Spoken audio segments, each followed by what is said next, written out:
Nossa esperança vem de Belém. Olá, espero que você esteja bem. Nós estamos aqui mais uma vez para darmos continuidade ao estudo do livro de Miqueias. Hoje Miqueias capítulo 5, mas antes é necessário que eu faça 3 pedidos. E o primeiro pedido é para que você não apenas curta, mas compartilhe esse estudo com outras pessoas, para que outras pessoas venham ser abençoadas, venham ser edificadas. O segundo pedido é para que você adquira a Bíblia 365, porque através dela você vai ler um trecho do Antigo Testamento, um trecho do Novo Testamento, um trecho de Salmos e um trecho de Provérbios. Com isso, o desejo do nosso coração é que você venha ler a Bíblia toda em um ano. Então aceite esse desafio, porque certamente você será abençoado e vai adquirir mais conhecimento de Deus. E o terceiro pedido é para que você participe de pelo menos um dos estudos que nós disponibilizamos ali na igreja. Então temos estudos às segundas, às quartas, às quintas, aos domingos, são dias diferentes, horários diferentes, temas diferentes. Então venha participar desses estudos, porque certamente você também irá adquirir mais conhecimento de Deus. Na descrição desse estudo aqui no YouTube, ou então na agenda da semana que fica fixado ali no nosso Instagram, no Instagram da igreja, você vai poder conferir os dias e horários e temas de cada um dos estudos. Então venha participar, porque certamente, como eu disse, você será abençoado. Então depois desses pedidos, vamos para Miqueias capítulo 5. Eu quero ler com vocês hoje do versículo 2 ao versículo 4, que diz: Mas tu, Belém Efratá, embora pequena entre os clãs de Judá, de ti virá para mim aquele que será o governante sobre Israel. Suas origens estão no passado distante, em tempos antigos. Por isso, os israelitas serão abandonados até que aquela que está em trabalho de parto dê à luz. Então o restante dos irmãos do governante voltarão para unir-se aos israelitas. Ele se estabelecerá e os pastoreará na força do Senhor, na majestade do nome do Senhor, o seu Deus. E eles viverão em segurança, pois a grandeza dele alcançará os confins da terra. Então aqui a gente vê então uma continuidade aí, como a gente tinha estudado ontem no capítulo 5, falando a respeito então ali dos últimos dias. Então o capítulo 4 todo vai falar a respeito desse dia do Senhor, do plano do Senhor, né? E aqui no capítulo 5 continua falando então a respeito do Senhor. Então você percebe, como nós falamos ontem, que os últimos dias são inaugurados então ali com o nascimento de Jesus, e aqui agora ele vai entrar mais detalhadamente aí em como que vai ser, aonde que vai ser, e ele começa falando a respeito de Belém. Quando você lê Mateus capítulo 2, você vai perceber ali então que Jesus nasce em Belém.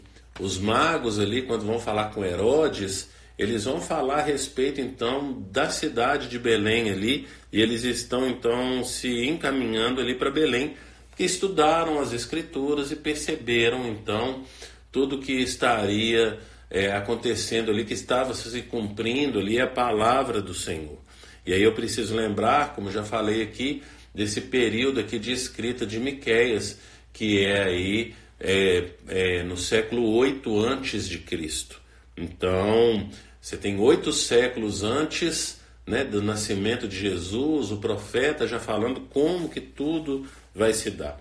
E fala então a respeito de que ela é pequena, não é? E faz parte do clã de Judá. Por que Judá? Porque é a origem ali do rei Davi. O rei Davi pertence então ali à tribo de Judá. Ele vai continuar falando aqui no versículo 2 que de ti virá para mim aquele que será o governante sobre Israel. Então, como eu falei no estudo de ontem, a gente precisa tomar um certo cuidado com esses textos apocalípticos, escatológicos, e a gente não pode ser literal nele, porque eles trazem uma mensagem e não na sua literalidade.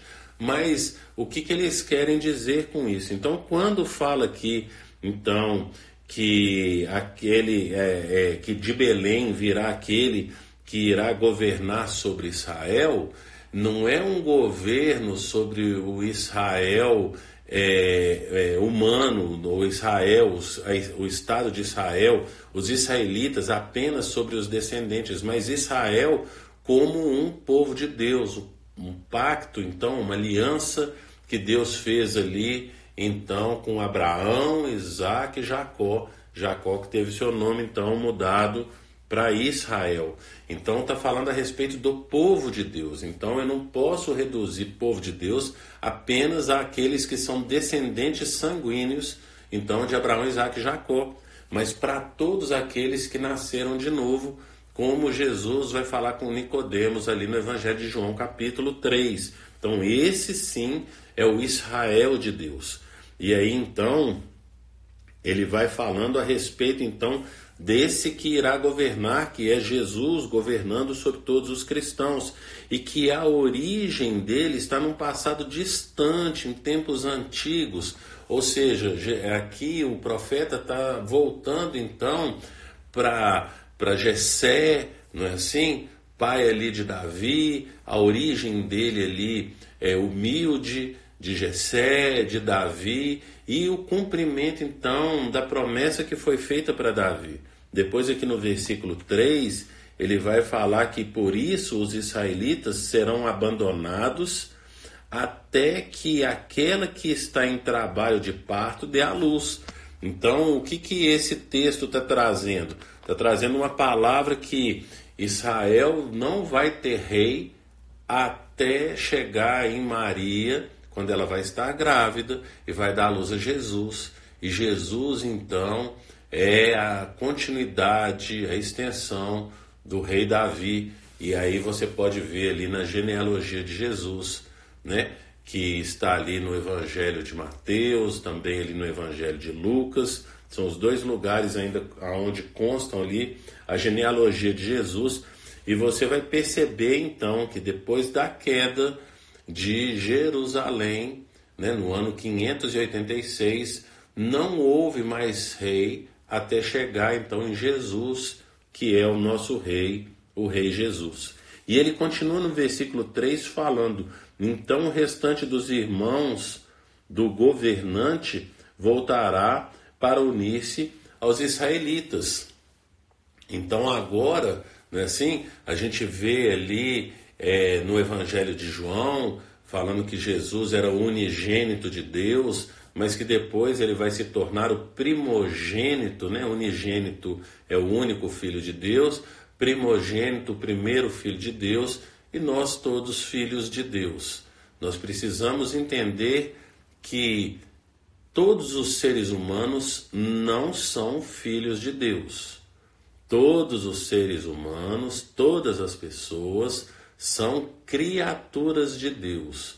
Mas como fala lá no Evangelho de João capítulo 1, mas a todos quanto o receberam, deu-lhes o poder de serem feitos ou serem chamados filhos de Deus. Então agora nós temos aqui Jesus como nosso irmão mais velho, aonde ele vai chamar então todos aqueles que pertencem ao Senhor. E depois então no versículo 4, ele continua falando: ele se estabelecerá e os pastoreará na força do Senhor, na majestade do nome do Senhor, o seu Deus. Então você pega então em todos os evangelhos, no Evangelho de Mateus, Marcos, Lucas e João, que é onde você vai encontrar a história de Jesus. Ali você vai perceber que Jesus fala que ele não faz nada daquilo que o Pai não manda fazer. Então tudo que ele faz porque assim foi a vontade do Pai. E ele então pastoreou ali os apóstolos, ele pastoreou ali os discípulos e ele vem nos pastoreando. Então, cada um de nós que somos filhos de Deus, que somos servos de Jesus, que nós nos voltamos para ele, procuramos fazer a vontade dele e ele nos pastoreia. Ele cuida de nós e é na força, como está falando aqui, na força do Senhor. Ou seja, é através da vontade do Senhor. Então, Jesus, ele vem para esse pastoreio aonde não está mais ali apenas o povo, os descendentes sanguíneos de Abraão, Isaque e Jacó, mas isso é estendido então para todos aqueles que creem no seu nome. Crer não é acreditar, crer é você, apesar de acreditar, mostrar no que você acredita através das suas atitudes. Então eu creio tanto, por isso que faço o que faço. Então porque eu creio é que eu faço o que eu faço. E o Senhor vem então aí para pastorear cada um de nós, nos guiar então segundo a tua vontade.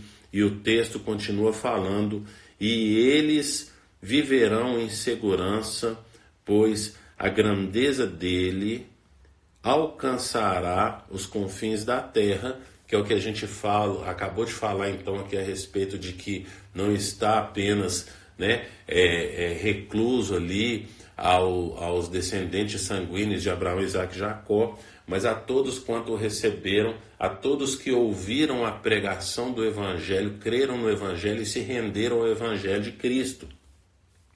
E ele fala então aqui a respeito da segurança. E a segurança que quer dizer aqui esse texto é quando a gente recebe o Espírito Santo, que é o selo da promessa, é a garantia que nós temos que viveremos eternamente com Ele. Daí a certeza da nossa salvação.